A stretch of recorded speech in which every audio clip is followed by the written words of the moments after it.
Assalamualaikum warahmatullahi wabarakatuh. Selamat pagi anak-anak.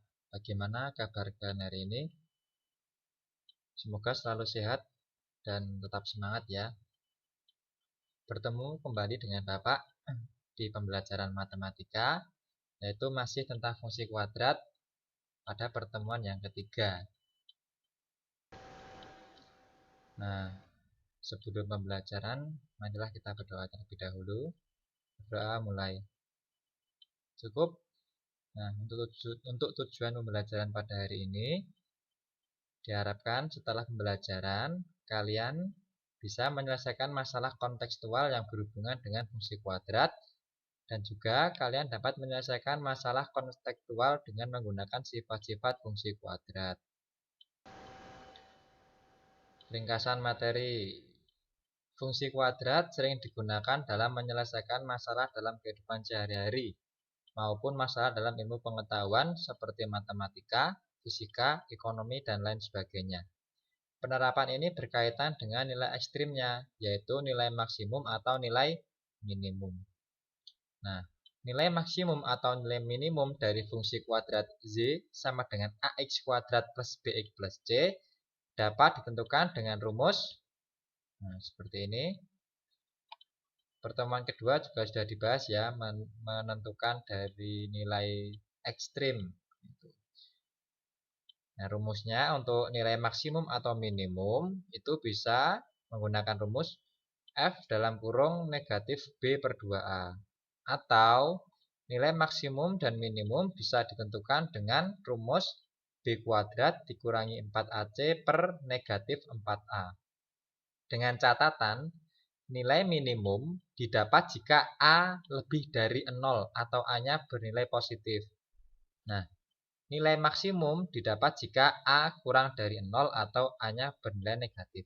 Nah, jika A-nya positif di persamaan Y sama dengan AX kuadrat plus BX plus C, apabila A-nya bernilai positif, maka fungsi tersebut akan mempunyai nilai minimum. Sedangkan jika A-nya bernilai negatif, yaitu jika Y sama dengan negatif AX kuadrat plus BX plus C, maka fungsi kuadrat tersebut memiliki nilai maksimum. Nah, ya perbedaannya. Nah, supaya lebih paham, kita ke contoh soal.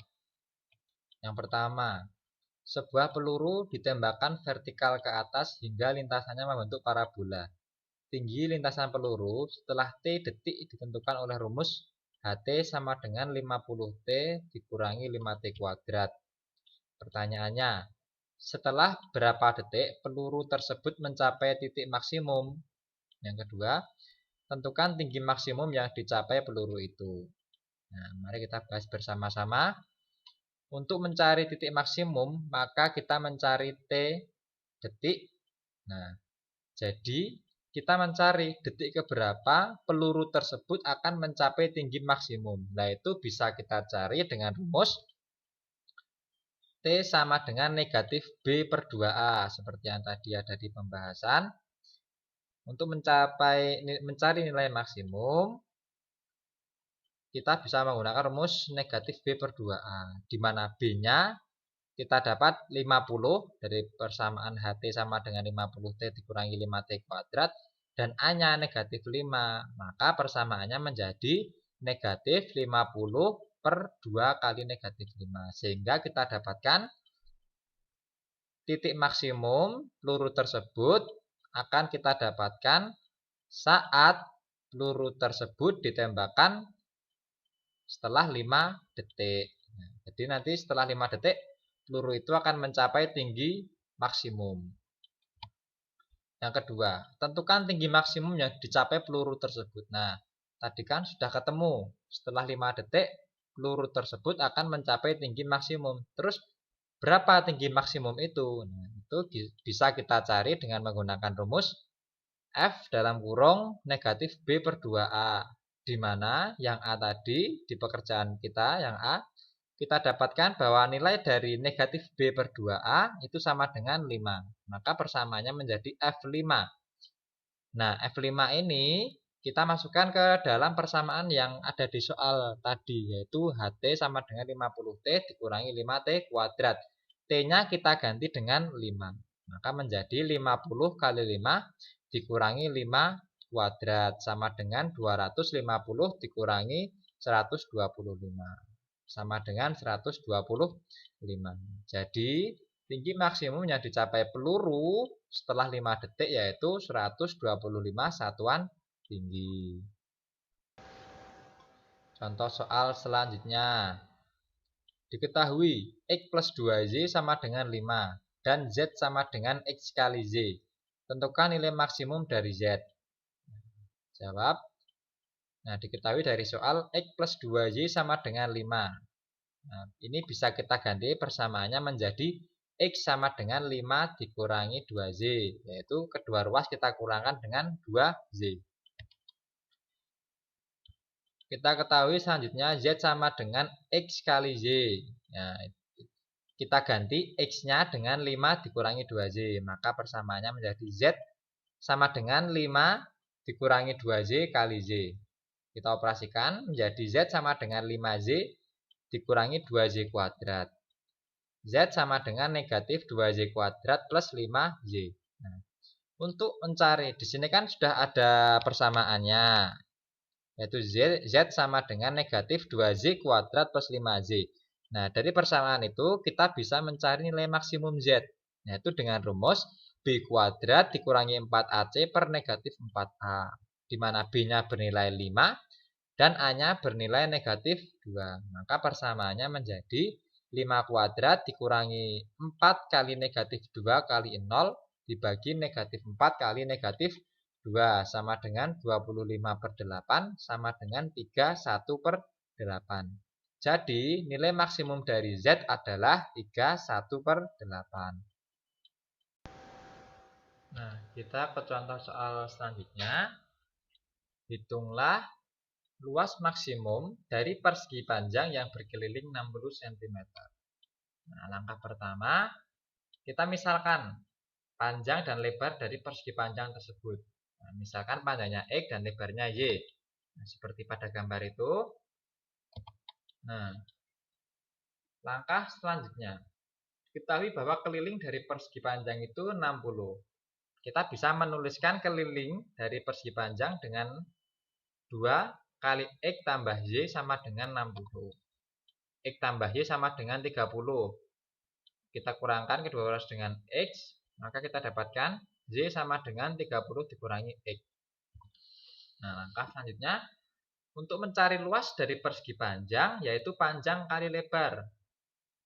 Diketahui bahwa panjang kita misalkan X dan lebar kita misalkan Y. Maka luas persegi panjang bisa kita cari dengan X kali Y. Y-nya kita ganti dengan 30 dikurangi X. Kita dapatkan sebelumnya. Maka LX sama dengan X kali 30 dikurangi X. LX sama dengan 30X dikurangi X kuadrat. LX sama dengan negatif X kuadrat plus 30X. Nah, nilai maksimum dari LX atau luas persegi panjangnya yaitu sama dengan B kuadrat dikurangi 4AC per negatif 4A kuadrat. Di mana B-nya sama dengan 30, A-nya sama dengan negatif 1, dan C-nya sama dengan 0.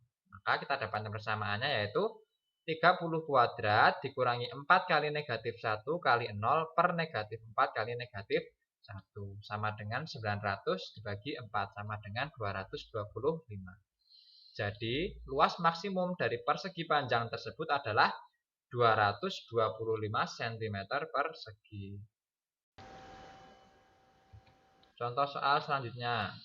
Diketahui persegi ABCD dengan AB sama dengan 8 cm, titik E dan F berturut-turut terletak pada sisi AB dan AD, sehingga panjang AE sama dengan X cm dan panjang DF sama dengan 2X cm, seperti pada gambar. Ini ya gambarnya. Ada persegi ABCD dengan panjang AB sama dengan 8 cm. Karena persegi maka panjang AB, BC, CD, DA itu sama. Titik E dan F berturut-turut terletak pada sisi AB. Titik E berada di sisi AB dan titik F berada pada sisi AD.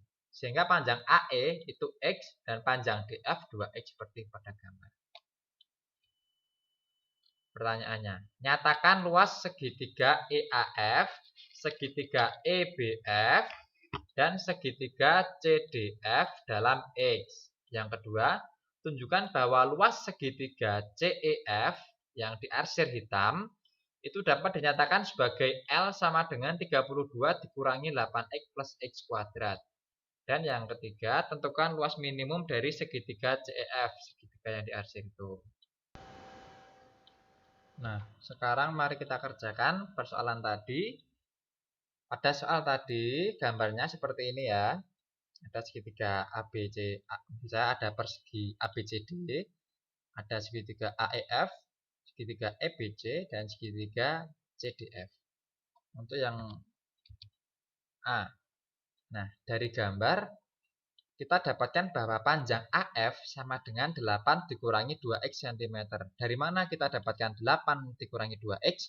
Nah, panjang AF itu kita dapatkan dari AD dikurangi DF. Di mana AD sama dengan 8 cm dan DF sama dengan 2X. Maka panjang AF sama dengan 8 dikurangi 2X cm. Begitu juga dengan yang EB. Panjang EB kita dapatkan dari panjang AB dikurangi panjang AE, di mana panjang AB sama dengan 8 cm dan panjang AE sama dengan X. Maka panjang EB sama dengan 8 dikurangi X cm.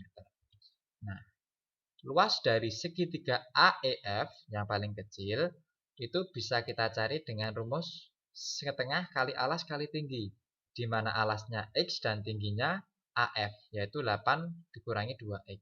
Maka luas segitiga AEF sama dengan setengah kali X kali 8 dikurangi 2X, sama dengan 4X min X kuadrat. Nah, untuk luas segitiga EBC yang sebelah kanan, itu bisa kita cari dengan rumus sama setengah kali alas kali tinggi, yaitu sama dengan setengah kali 8 dikurangi X kali 8, sama dengan 32 dikurangi 4X. Dan segitiga CDF yang atas itu sama dengan setengah kali 8 kali 2X sama dengan 8X. Sudah kita dapatkan luas dari ketiga segitiga yang ingin kita cari. Kita ke soal yang B. Kita mencari luas CEF. Apakah benar luas CEF itu dapat dinyatakan sebagai L sama dengan 32 dikurangi 8X plus X kuadrat. Nah, untuk mencari luas CEF, kita bisa menggunakan cara luas dari persegi ABCD kita kurangkan dengan luas segitiga AEF ditambah luas segitiga EBC ditambah luas segitiga CDF yang telah kita kerjakan di pekerjaan yang A. Nah, maka segitiga yang berwarna hitam itu bisa kita cari dengan cara luas persegi kita kurangkan dengan ketiga segitiga yang berwarna putih. Nah, luas dari persegi sendiri itu 8 kali 8 cm sama dengan 64 dan dikurangi dengan 4x min x kuadrat ditambah 32 dikurangi 4x tambah 8x sama dengan 64 dikurangi 32 tambah 8x dikurangi x kuadrat sama dengan 32 dikurangi 8x plus x kuadrat. Jadi terbukti ya bahwa segitiga CEF yang diarsir hitam itu dapat dinyatakan sebagai L sama dengan 32 dikurangi 8x plus x kuadrat.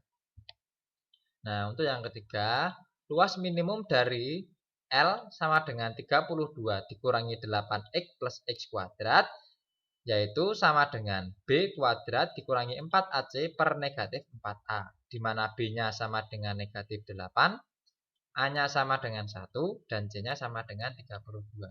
Maka kita dapatkan persamaannya, yaitu negatif 8 kuadrat dikurangi 4 kali 1 kali 32 per negatif 4 kali 1. Sama dengan 64 dikurangi 128 per negatif 4. Sama dengan negatif 64 per negatif 4 sama dengan 16. Jadi luas minimum dari segitiga CEF yang diarsir hitam yaitu 16 cm kuadrat. Nah, apakah ada pertanyaan untuk pembelajaran pada hari ini? Apabila ada pertanyaan dan ada Yang masih bingung bisa ditanyakan lewat grup WA. Nah, jangan lupa untuk terus belajar, untuk tetap mengerjakan latihan soal agar menjadi lebih paham. Nah, terima kasih Bapak ucapkan karena anak-anak telah mempelajari materi pada pagi hari ini. Semoga apa yang telah kita pelajari menjadi ilmu yang bermanfaat. Selalu jaga kesehatan, rajin belajar, dan jangan lupa untuk mengerjakan tugas-tugas dari Bapak Ibu Guru supaya kita semakin paham materinya dan juga mendapatkan nilai yang terbaik. Bapak akhiri, wassalamualaikum warahmatullahi wabarakatuh.